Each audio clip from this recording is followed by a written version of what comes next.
गौतम बुद्ध बचपन में अपना ज्यादातर समय पशु पक्षियों के साथ खेलने में बिताते थे। जब भी उनके मन में कोई प्रश्न उठता तो वे अपने गुरु के पास जाकर उसका उत्तर पूछ लेते। कई बार तो ऐसा होता था कि सिद्धार्थ के गुरु भी उनके प्रश्नों का उत्तर नहीं दे पाते थे। गौतम बुद्ध के बचपन का नाम सिद्धार्थ वन था। उस समय सभी उच्च कुल के बच्चों को शिक्षा प्राप्त करने के लिए गुरुकुल भेजा जाता था, परंतु सिद्धार्थ के साथ ऐसा नहीं हुआ। सिद्धार्थ के पिता राजा शुद्धोधन उनके लिए गुरुकुल की व्यवस्था महल के निकट नहीं करवा देते हैं, क्योंकि वे नहीं चाहते थे कि उनका पुत्र कुछ ऐसा देखे जिससे उसके मन में वैराग्य उत्पन्न हो। महल के अन्य बच्चों के साथ साथ सिद्धार्थ के लिए कई गुरुओं की व्यवस्था की जाती है। हर विषय को पढ़ाने के लिए एक अलग गुरु होता है। उनमें से एक गुरु सिद्धार्थ को बहुत प्रिय थे, क्योंकि वे उनके अधिकतर प्रश्नों के उत्तर दे देते थे। जब भी सिद्धार्थ का मन अशांत होता तो वे अपने गुरु के पास जाते और गुरु उनके मन को शांत करने का प्रयास करते। गुरुकुल में सिद्धार्थ को जो भी कार्य दिया जाता उसे वे पूरी लगन और ईमानदारी से पूरा करते। सिद्धार्थ का चचेरा भाई देवदत्त उनसे बहुत ईर्ष्या करता था, क्योंकि सिद्धार्थ के जन्म से पहले सब कुछ देवदत्त का ही था। कई वर्षों तक सिद्धार्थ के माता पिता को संतान नहीं हुई थी, इसलिए देवदत्त ही सबका प्रिय था। परंतु सिद्धार्थ के जन्म के बाद वे राजपाट के उत्तराधिकारी बन जाते हैं। सिद्धार्थ को न तो इसका अभिमान था और न ही लालच। वे तो बस हमेशा सभी को खुश देखना चाहते थे। उनके बचपन से जो एक बड़ी बात सीखी जा सकती है वो ये है कि जब भी उनका मन अशांत होता था तो वे किसी और को दोष देने के बजाय अपने भीतर उठे प्रश्नों के उत्तर खोजने में विश्वास रखते थे।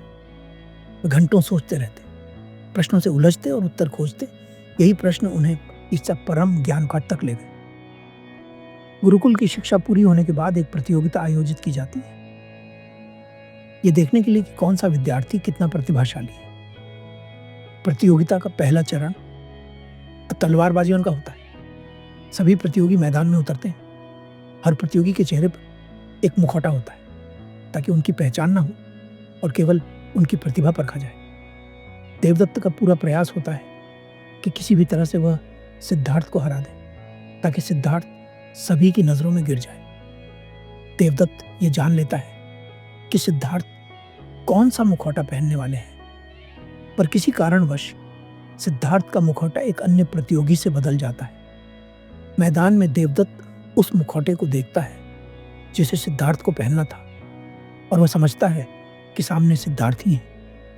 देवदत्त सामने वाले प्रतियोगी को बुरी तरह से पराजित कर देता है। जब मुखौटे हटते हैं तो देवदत्त देखकर हैरान रह जाता है कि वह सिद्धार्थ नहीं थे। वहीं दूसरी ओर सिद्धार्थ भी अपनी तलवारबाजी से विजयी होते हैं, बिना एक बार भी सामने वाले पर वार किए। वे सिर्फ सामने वाले को थका देते हैं और वह खुद ही हार मान लेता है। इस तरह सिद्धार्थ और देवदत्त दोनों पहले चरण में विजयी होकर दूसरे चरण में पहुंच जाते हैं। अब आता है अगला चरण, जिसमें यह देखा जाता है कि इनमें से कौन अधिक प्रतिभाशाली है। देवदत्त को पहले बुलाया जाता है। लक्ष्य है आकाश में उड़ते पक्षी को मारना। देवदत्त धनुष बाण तानते हैं। तभी सिद्धार्थ उन्हें रोकते हैं और उनके गुरु अश्वपाल बाज से कहते हैं, गुरुदेव, मैं क्षमा चाहता हूं, पर परीक्षा के लिए क्या जीवित पक्षियों को लक्ष्य बनाना उचित है? गुरु कहते हैं, परीक्षा में धनुर्धर की योग्यता परखी जाती है। क्या तुम्हारे पास कोई और विधि है? सिद्धार्थ कहते हैं, हम इस गोल थाल पर निशाना लगा सकते हैं। जो प्रतियोगी केंद्र के सबसे निकट निशाना लगाएगा वही श्रेष्ठ होगा। सभी लोग हंसने लगते हैं। देवदत्त ताना मारते हैं, रणभूमि में चीजों पर निशाना नहीं लगाया जाता। वहां जीवन और मृत्यु के बीच खेल होता है। अगर तुम एक पक्षी को नहीं मार सकते तो शत्रु को कैसे मारोगे? सिद्धार्थ कहते हैं, रणभूमि में युद्ध तब होता है जब वह अनिवार्य हो। यहां तो निर्दोष पक्षियों को केवल परीक्षा के लिए मारा जा रहा है, ये उचित नहीं है। देवदत्त कहता है, उपदेश संत देते हैं, न कि योद्धा।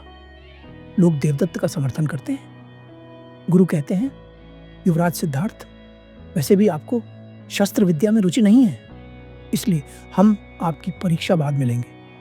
देवदत्त कहता है, गुरुदेव, आज 2 पक्षियों को एक साथ उड़ाइए। मैं एक ही बाण से दोनों को मार गिराऊंगा।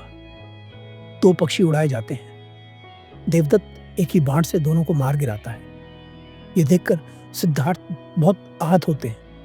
अब बारी सिद्धार्थ की होती है। वे कहते हैं, गुरुदेव, क्षमा करें, पर मैं यह परीक्षा नहीं दे सकता। देवदत्त कहता है, तो ठीक है, मुझे सर्वश्रेष्ठ घोषित कर दीजिए। सिद्धार्थ कहते हैं, जी आप कर दीजिए, परंतु मैं निर्दोष पक्षियों को नहीं मार सकता। गुरु कहते हैं, तुम्हें परीक्षा देनी होगी, ये मेरा आदेश है। सिद्धार्थ कहते हैं, अगर आप ये परीक्षा लेना चाहते हैं कि मैं धनुर्विद्या में पारंगत हूं या नहीं, तो लक्ष्य कोई और हो सकता है। गुरु कहते हैं, ठीक है, पर लक्ष्य उतना ही कठिन होना चाहिए। सिद्धार्थ अपनी माला का एक मोती निकालते हैं और देवदत्त को देते हैं। ज्येष्ठ, इसे पूरी ताकत से ऊपर उछालिए, इतना ऊपर कि यह बिंदु के रूप में भी न दिखे। देवदत्त कहता है, क्या तुम मजाक कर रहे हो सिद्धार्थ चुप रहते हैं। देवदत्त मोती को पूरे बल से ऊपर उछालता है। सिद्धार्थ बाण छोड़ते हैं। लोगों को लगता है कि निशाना चूक गया, क्योंकि वह मोती आंखों से ओझल हो चुका होता है। पर कुछ क्षण बाद जब मोती के टुकड़े जमीन पर गिरते हैं तो सबकी आंखें फटी की फटी रह जाती हैं। इस कहानी से आप क्या सीखते हैं? कमेंट करके जरूर बताएं।